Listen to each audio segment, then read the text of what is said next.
Cheers everybody, it's Eric, I'm back again. I wanted to explain the process of how I heat all my water, my strike water, my mash water with one vessel, one heating element, or one burner. You could do it either way. And I'm gonna go through that process right now. Right now I'm at a standstill because I'm recirculating my mash, and I'm just holding 170 degrees in my kettle for my sparge. So this is what I do. I take 3 gallons of water and I heat it to 212 degrees. So 1.5 gallons is going to go into my mash tun, and 1.5 gallons is going to go into my hot liquor tank. That's just to preheat the 2 vessels, which I've talked about before. There's a good reason for that. You don't want to lose that temperature while you're mashing. Now, while I'm preheating, I take the total volume minus the 3 gallons. That's my strike water and the water that I'm going to need for my mash tun. So I take the 1.5 gallons that's in my mash tun and I put it in my hot liquor tank. So now my mash tun is preheated, ready to go.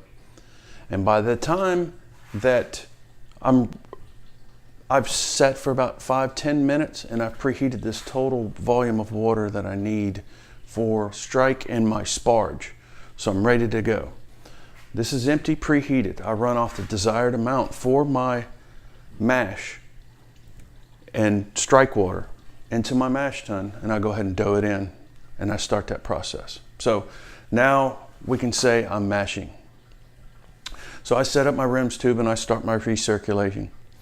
But I check that little 3.5 gallons of water that's in my HLT. I check it and make sure that the temperature is desired at least 170 degrees. A lot of times it's not, it's a little hotter, it might be a little cooler. I just pour it all into my kettle and heat it up and hold it at 170 degrees. So in this case, I got a little over 6 gallons in my kettle right now that is heating and holding at 170 degrees while I'm mash and recirculate. So about 5 minutes before I'm ready to sparge, I go ahead and fill my HLT up with my 170 degree water, and I get ready to rinse off and run off into my kettle and ready for my brew to do my boil. So right now, when I first got this electric system, I was scrambling to figure out how I'm gonna heat everything in the time that I had. Well, I've been able to narrow this process down and it works really well. So that's my process, and that's how I go through it. And if it's working for me, one heating element, and so far it's been really easy once I figured it out. Anyway, this is Eric. Thanks for watching. Please subscribe, hit the bell, don't forget that.